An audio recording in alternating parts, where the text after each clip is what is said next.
good morning. I'm Anna Marie De La Vega. Thank you for joining us for Focus today. Our guest is Paige Zulandt. She is the Regional Communications Manager with the American Red Cross of Tennessee. Welcome. Hey, thank you so much for having me. Okay, so we've got some serious topics to cover. We may have some fun with this, but serious topics, including the heat. And the American Red Cross sends out tips to beat the heat this summer, and these can save lives. Yes, so extreme heat is on our minds right now because we've seen 90-degree days, and we want to make sure that everyone's staying safe, especially as we all kind of know here in Tennessee, it just gets hotter. And fast. Yes. So our biggest thing we have 3 steps that we ask everyone to take in extreme heat. Okay. We make it nice and easy to remember. Stay hydrated, stay cool, and stay connected. So I'll explain those. So staying hydrated is drinking a cup of water every hour, even when you don't feel thirsty. You just want to make sure that you're staying hydrated. So set your alarm, drink a half of that bottle of water every hour. Yeah, drink it. I mean, if you want more, that's great too. Right. But definitely making sure you're staying hydrated and then avoid those sugary, caffeinated, or alcoholic drinks. Yeah. I love coffee. I would love to have it all the time, but I know when it's really hot out, I need to switch to water. Okay, gotcha. And then stay cool. So staying cool is trying to make sure that you have an air-conditioned place to be. But right now is the perfect time to prepare. If you have air conditioning in your home, make sure it's working. Mm-hmm. Make sure that it's going to be okay, that you have fans, that you're staying cool. But if you don't have air conditioning, where are you going to go if your home gets too hot? So you need to plan ahead now. Know if you're going to go to a mall or a library or a cooling center. Where are those places? Are you going to take anything with you? Should you already have a go bag packed just in case it's too hot? So start planning ahead now so that you know. And then also, if you have air conditioning, what happens if it breaks? What happens if something goes wrong? So you should already be planning ahead as well. I know. We take it for granted. We've got this great air conditioner and we don't need anything. And then we'd be struggling to try and scramble and get everything together and trying to Google it. Of course. And if we have a power outage, then all of that stuff goes away. All those resources to do that go away. Stay connected. What does that mean? So staying connected is checking in on others to make sure that they're okay and that they're also staying cool and staying hydrated. So what we recommend is make your list now of who you need to check on. So if that's someone who is a little bit older in your community or in your life, if it's a neighbor, is it someone that you know is having maybe a hard time? Make sure that they're going to be okay. Mm-hmm. Make your list now and say, this is who I'm going to check on when I need to. Mm-hmm. And then also don't be afraid to reach out and ask for help. Know that you can reach out to somebody if it's who in your life you can, or if you're going to be going somewhere else. Yeah. Fortunately, we have a good community in our neighborhood and people do, talk to each other a lot. But I don't have everybody's phone number to call and check on them. Yeah. And you see these older people, these older adults who sit out on the front porch in the afternoon. And I really should ask, could I check on you if it gets really hot? Are you okay if it gets really hot? And so I find sometimes if you're the type of person who's okay with it, why not go knock on their door and make sure? Because sometimes that's the most important thing is letting them know someone cares and someone's out there making sure that you're okay. What? That's a great idea. You're such a kind person. I can tell you're so kind. You're like, just tell them I'm here. Okay, so stay connected. And pets as well. Make sure they got fresh water. And shade. Yes, and fresh water, shade, and also have a plan because if you have to go somewhere, if it's too hot, it's also too hot for your pets. So make sure that you know if they're coming with you, can they come with you? Or do you have a plan in place that somewhere in your house is cool enough that they're going to be okay if you have to leave? But just make sure that you have a plan in place for those pets. That's good. When we mentioned some of people who are older adults, are they especially vulnerable to heat? Yes. It's just, I think, as you get older, you're a little bit more vulnerable. Your body's not doing the same things it's always typically done. Doesn't regulate as well. Yes. So a big thing that they can already do is go ahead and talk to their doctor.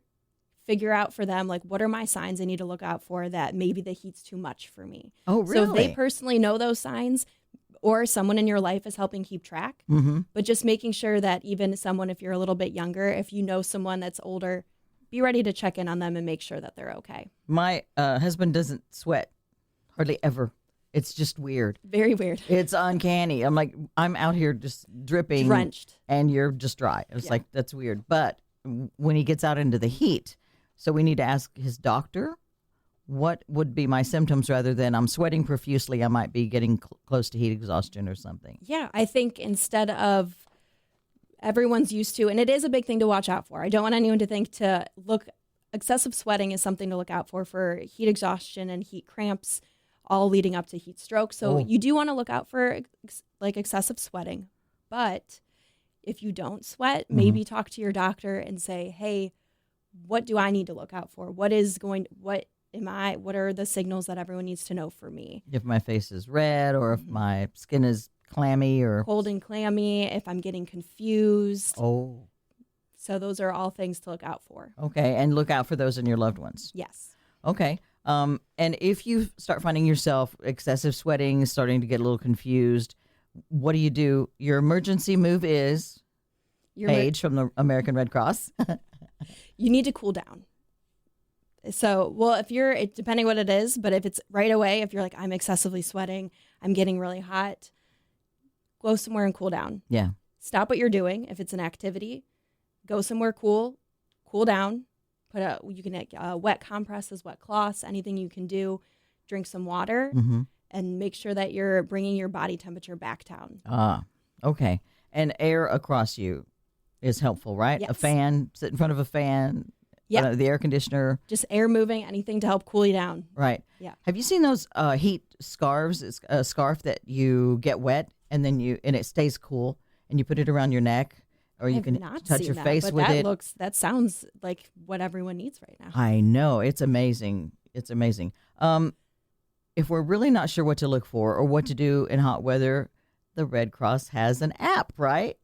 We do. We have multiple apps. In the Red Cross, we have our Red Cross First Aid app, which can help you if you need to figure out with many different things, especially in the summer with mosquito bites or bug bites, or what to do in any of those cases. Also with heat. So you can always look at our First Aid app. And we also have the Red Cross Emergency app.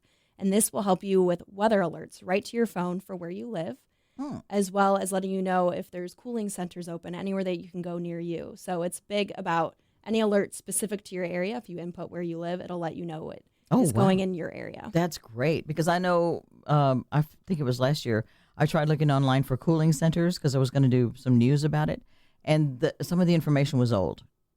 And so you get the app, and that is updated, and it's fresh, and it'll tell you where the locations are near you. Yes, because we are working with our partners, our government partners, anyone that can give us the information of, hey, cooling centers are open, here's where they are, then we're updating our app to make sure that everyone's aware. Mm-hmm. And a cooling center is what? Cooling center is a place to go that is going to keep you cool because it has air conditioning and water and just going to make sure that you are safe. Mm-hmm. And that's the main thing, to get someplace where they do have air conditioning if you can, but at least someplace out of the heat. Out of the heat and out of the sun. And out of the sun. Okay, that's something else you were talking about. If you're just joining us, we're talking with Paige Zulandt with the American Red Cross. She is the Regional Communications Manager. You were talking about the fact that in this heat, this horrific heat, the being in the sun makes it way worse. Yeah, so if you're an athlete or someone who works outside, if you're working or running in the middle of the day, it's the hottest point of the day. You're in the sun, it's draining. So you want to make sure, if you can, go on the beginning of the day, the end of the day, anytime that it's not direct sun, it's a little bit cooler. I know with outdoor workers, that's not always possible. Oh, right. So instead, make a plan. Know where you're going to go to take your breaks. That's nice and cool. How you're going to take, and make sure you're taking them often. Cool off during the day, and make sure you're getting plenty of water. But athletes, especially if you're able to, try to make sure that you're not working out right outside, middle of the day. Mm-hmm. And remember that cup of water every hour. Every hour that you're awake, cup of water. Yep. Half a bottle, whatever. And not just older people are more susceptible, but kids. Yes, you have to look out for children, pregnant women, and also anyone who has chronic conditions or disabilities. So just making sure that everyone is staying safe. Okay. I think part of what keeps people from getting help when they need it, whether it's heat related or injury related, or they're feeling funky, is it's very intimidating. It's very expensive to go to the hospital. And I believe they don't know what maybe to say. Like, who do they call if they feel like I'm getting heat exhaustion or something? I'm feeling confused. Who do I call and what do I tell them? Yeah, well, specifically when it comes to heat and heat exhaustion, you do not want it to become heat stroke. And if it is, you need to call 911. It is at that point an emergency. So it isn't calling just your local doctor. It's 911. You need to get emergency help. But the nice part is with our apps, we do have critical safety information. So you can, any question, if you missed something that we've been talking about and you want to know more about heat safety, you can download our Red Cross Emergency app. It's all on there. And on there is also tips if you're, well, what do I have to say? Am I sure that any of these symptoms are what's happening? You could read right off the app if you needed to. Oh, that is helpful. Yeah. Very helpful. And so some of our older friends, we need to make sure they've got that app downloaded and know how to use it. Yes. Okay, that's very good. Another thing that we wanted to talk about today is blood donations, because not only are we dealing with the heat, we're dealing with people going out on vacations, they're leaving town, people are busy. So there will be more injuries in the summertime. There tend to be more injuries, but also so the need for blood is up, but also less donors because they're going places and they're doing things. Am I correct? Yeah, we see typically a decrease in blood donation appointments in the summer just because everyone's out of routine. Yep. As you said, everyone's on vacation, kids are out of school, they have other things to do. Right. So we're encouraging everyone, if you're able to and if you're willing, sign up now to donate blood. We don't want to wait until an emergency happens. We want to make sure that we always are keeping the hospitals fully stocked with blood for anybody that needs it. And what about when disasters happen? Yeah, when disasters happen, it can actually interrupt our blood donation appointments if we have to somehow cancel a drive, depending on where the disaster is. In certain areas, if a disaster happens there, we can't collect blood in that area. Instead, we're working on getting donations in other areas and getting it to anyone that's impacted. But that disrupts our appointment schedule. It means more blood is needed. So we always are asking everybody, let's stock up now. So if you're able to, make your appointment and donate. It's quick, it's easy, and it helps save lives. And you can donate how often? I think it's every 56 days. 56, boy, they've nailed it down to a specific time. 56 days, not 57. Make sure you get signed up. And I notice when my husband and I go to donate blood, they go, okay, you want to go ahead and get your next one on the books? And it's very helpful. And we were already talking about apps that the Red Cross has. They also have a Red Cross blood donor app. Yes. So you can make your appointments in the app. You can track where your blood is going, which is really exciting. Oh, I haven't used that yet. Yes. So in the app, it'll show you, like where your blood has gone to which city or states. You know, like you don't know who you're helping, but you get to see where it's going. That's amazing. And also, though, on the app, you can go ahead and sign in when you're going to donate blood. So you don't have to go in and fill out a bunch of paperwork and sit there. Blah, blah, blah. You can make a quick trip to donate blood. It doesn't take that long. No, because we tell everyone about an hour, but that's mostly the signing in and your medical history. But if you already are taking care of that through your Rapid Pass, through your app, then it's 7 to 10 minutes when you're in the chair donating, and that's it. I love that. That's way, way more convenient. I think that's one of the biggest improvements for the public to make blood donations that I've seen in a long time. Yeah. They have Red Cross has blood donation centers specifically.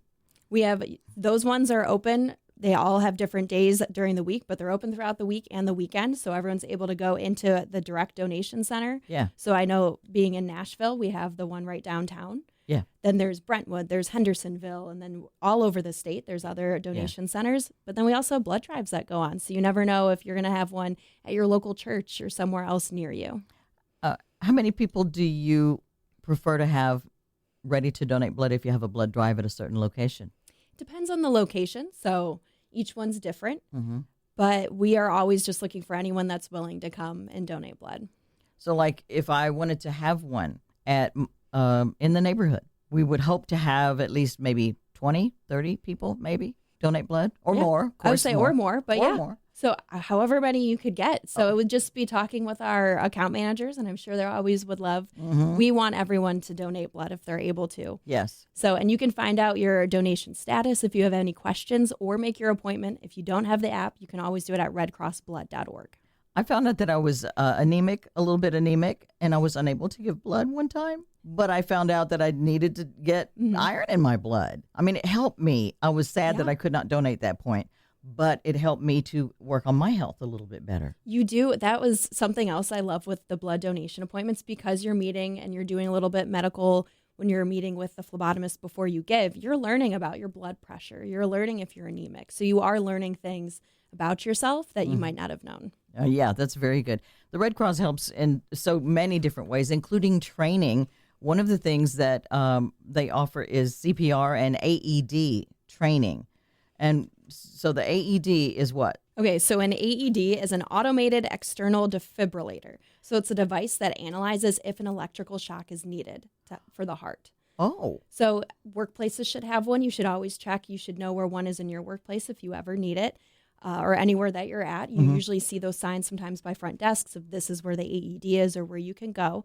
But the most important thing is knowing CPR. If you're able to do hands-on compressions, that can help save someone's life. But of course, an AED is always great to have on standby and to have that with you as well. It's very important. But we show you with the American Red Cross how to use it. We show you how to use it. It is not as scary, I think, as people think when you hear, oh, it's a device. It has instructions right there in it. So you're always, something's talking to you every step of the way. Oh. And then also with hands-on compressions, we show you how to do that. So I recommend everyone learn how to do CPR. Sudden cardiac arrest can happen anytime, anywhere to anyone. And actually 70% of cardiac arrests happen in the home. So you never know if you're going to be saving a friend or a family member. Oh, wow. And you don't have to call it a defibrillator because a lot of people call it a defibrillator, like we're going to make you not lie. A defibrillator. Yeah. But just call it AED and know that you can get training. Is it free through the American Red Cross? We have it all. All our information's on redcross.org/take-a-class. Okay. And regarding CPR, talk about the chest compressions. We don't have to do the mouth-to-mouth anymore. That's not part of the CPR standard procedure anymore? We do show you. So we show full CPR and the occasions that you would want to do full CPR because we want to make sure that you are trained for it. But we understand not everyone, if it does happen to someone you don't know, that you might not want to do the rescue breaths. So we still show it. We teach you. We show you how to do it. But we also show just hands-on CPR because now we just want to make sure that no one is scared to do chest compressions. Right. Because the biggest thing is you hear, I think, from people oh, I didn't know what to do. I froze. I was scared. I didn't want to do the wrong thing. Yeah. But in all of those situations, just calling 911 and starting chest compressions could help save someone's life. Wow. And do you have to do it a certain time? Like this, there was a Staying Alive song that people were like, do it like. Yeah, the Staying Alive by the Bee Gees is one of the, if you do it to the beat, because any song between 101 to 120 RPM is like the beat that you want. But there are a lot of songs now, actually, that fall within that range. So they actually just found out that Not Like Us by Kendrick Lamar is a song that you could do it to. So learning those beats, if it's something that helps in your head, but in the American Red Cross CPR classes, they show you how to do it to the count. So you can learn how to count in your head, count out loud. And I find the count a little easier than trying to have a song so in my it would head. be like what? Give us an example of how fast. 1 and 2 and 3 and 4 and. So it's fast. It's fast. I will say, I am CPR certified. I've taken the class.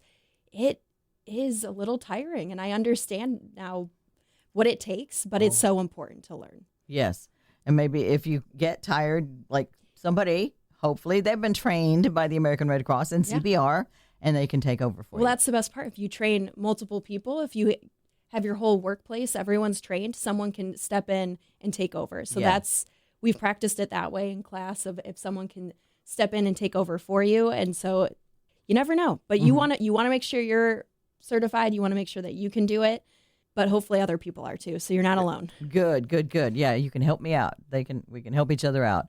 And now as we're rolling through summer heat safety tips, blood donations, super important in the summer as it is all year, but especially now also people are going to be getting out into the water. They're going to get on those boats. They're going to get out near the lake and go swimming and do all of that stuff, fishing. So you have some tips for us for that? Yes. Water safety is so important, especially when it comes to your kids. So drowning is actually the leading cause of death for kids ages 1 to 4. Oh, wow. It's shocking to see, but the nice part is it is preventable. We can teach kids. You can already enroll them in classes. Red Cross offers swimming courses. So we always encourage everyone, if you haven't signed up your kids, sign them up early. But also if you're an adult who needs to learn how to swim or be more comfortable in water, we offer courses for you too. Really? Because I can't swim, and I would be embarrassed to go swimming if there's a little kid next to me who's like comes up to my kneecap and they're like a little fish. We have older adult classes. Thank you. So the other thing is life vests, life jackets for everybody. Everybody. Yes, especially when you talked about being out on boats. Mm-hmm. Make sure you're wearing them. Because I have friends who will go like, let's go out on the boat. And I start putting it on. They're like, oh, no, you don't need that. And I'm like, yeah, I do. I can't swim. Yes. Yes, I do. Yes, you do. There's peer pressure not to wear Well, those things. and you can't fall for the peer pressure. The peer pressure is from the American Red Cross, and we want you to wear your life vest. Thanks, Mom. I needed that. How old do kids need to be before they can start taking swimming lessons with the American Red Cross? I believe 1. Yeah. But because I don't know 100% for sure, I will check on that for you and check on it for our listeners. But I will say if you go to redcross.org/take-a-class and you look up the classes that we offer, you can find out how old they can be to register. So redcross.org is going to be the starting place for all of this. Everything. If you have a question about heat safety tips, water safety tips, anything that we've talked about, donating blood, redcross.org. Okay. And what about dogs on the water? I know cats probably don't want to be out there, but I've seen people have little dog floaties kind of things, that little dog jackets that go around the dog, and they have a handle on top. So they kind of can put the dog down in the water and let it paddle around. That's very cute. Yeah. As long as I would say, know your pets, make sure that they're being safe and that well taken care of. But as long as you're taking care of your pet, if they want to cool off in some water, that sounds like, I don't know. I don't have pets right now, so it's hard for me to speak on that. See, I always thought, well, dogs, I feel like they can swim. They have a name for that, the dog paddle. Mm-hmm. But apparently this is in case something happens and your dog gets away from the boat or whatever. They won't tire out and drown. They still can be bobbing up and down and be rescued. Okay, so any final thoughts about heat safety, water safety, blood donations that we want to make sure and mention today, Paige? If you're just joining us, this is Paige Zulandt. She is the communications manager, the regional communications manager at the American Red Cross of Tennessee.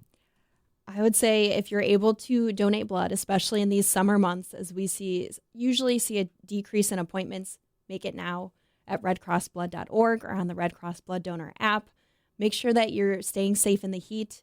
Stay hydrated, stay cool, and stay connected. Mm-hmm. And then we did talk about pets, so make sure you're taking care of your pets in the heat and you have a plan for them. If you ever have a question about what to do with your pet in a situation, I am going to also talk about another app we have. It's our Red Cross Pet First Aid app. If we have a pet app so that you can check in on any of those things as well. Really? Yes. Red Cross Pet First Aid app.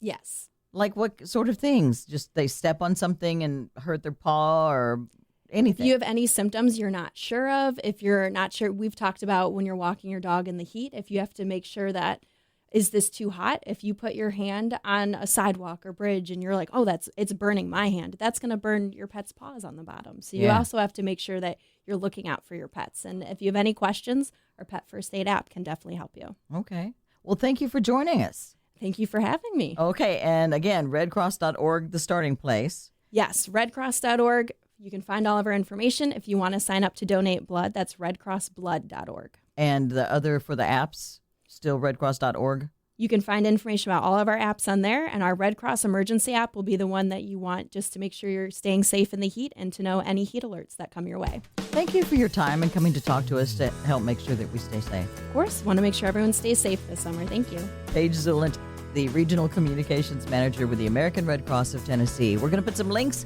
on our Focus Facebook page as well. Please make sure you join us again next week. I'm Anna Marie, and that's Focus.